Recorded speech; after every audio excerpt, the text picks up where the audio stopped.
So let's look at the solutions on how to answer these questions related to section 4.5. Question 1 here, between 0 and 2 pi, where is the sine of the angle less than 0, and where is the tangent of the angle greater than 0?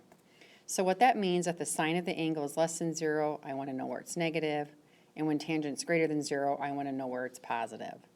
So I'm going to go on the circle, go from 0 to 2 pi. If I start here and rotate from 0 to 2 pi, let's first find where all the sines are less than 0. Sines are the y values, so I don't see any negative y's until I hit quadrant 3 and quadrant 4.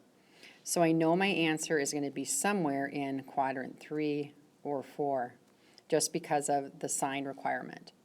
Now, let's look at the tangent requirement. The tangent requirement wants the tangent to be positive. That means the slope is positive. If you take a look and compute the tangents, in quadrant 3, tangent is sine over cosine. Any sine value over any cosine value would be a negative over a negative, which would be positive in quadrant 3. In quadrant 4, any tangent would be, again, the sine over cosine. So a negative sine divided by a positive cosine would be a negative tangent. So in quadrant 3, we're going to have ourselves some positive tangents here. In quadrant 4, they're negative. By the way, you can see the positive tangents in the upward sloping line of the angle movement. So between 0 and 2 pi, where does it happen?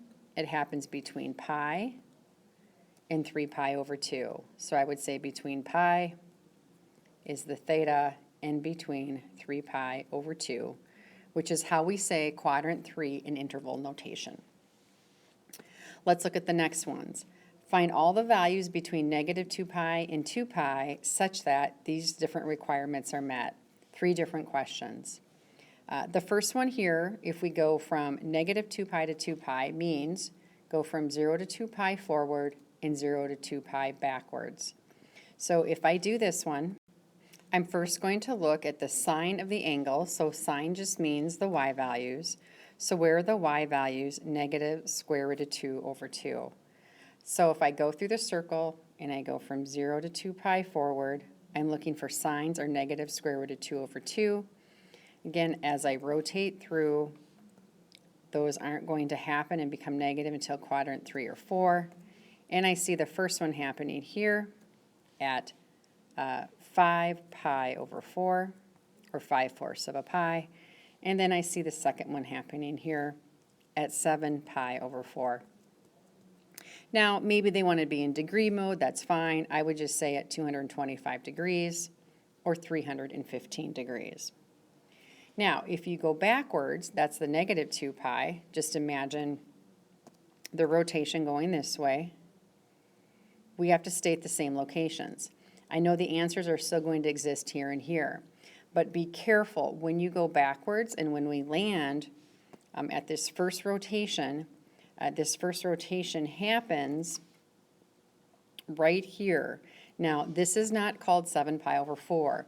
When you go backwards on that one, we are actually going backwards a negative 1/4 of a pi.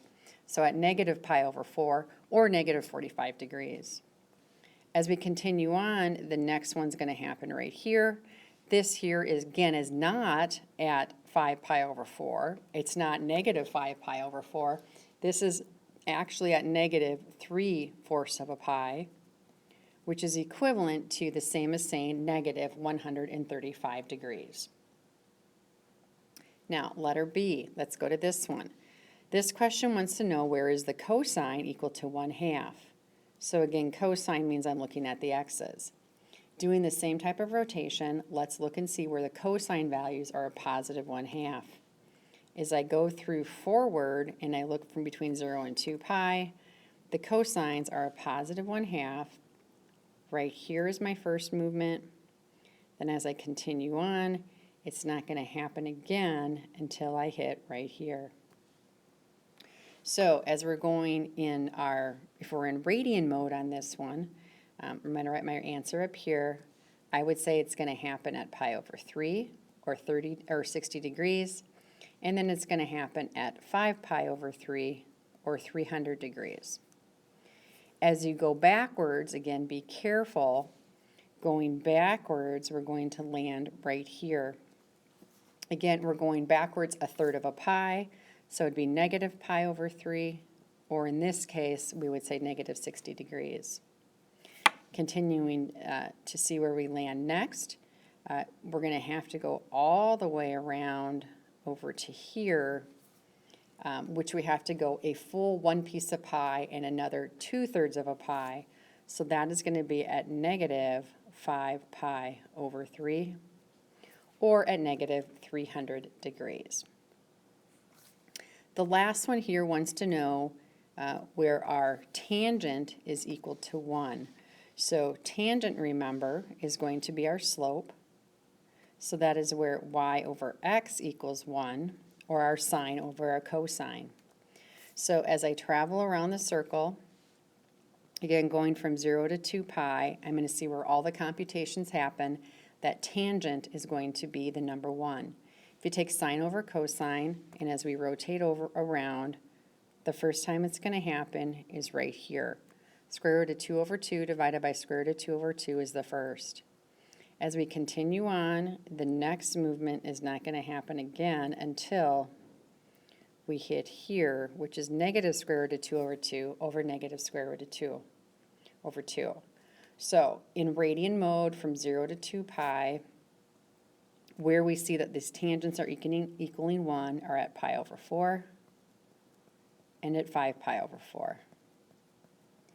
Now, as we move backwards from 0 to 2 pi, how do we say that we actually land at this location and this location again? Again, be careful. This is going to be going backwards negative 3/4 of a pi. So this is negative 3/4 of a pi, or negative 3 pi over 4. Continuing on, how are we going to go all the way backwards? 1 piece of pi. Then we're going to go another 3/4 of a pi. That is going to get me at negative 7/4 of a pi as my actual location. Or we could also say those in the degree modes. So if we were to state these answers as degrees, be careful. We have 45 degrees, 225 degrees. Then we would have negative 135 degrees, and negative 315 degrees would be the correct answer in degree mode.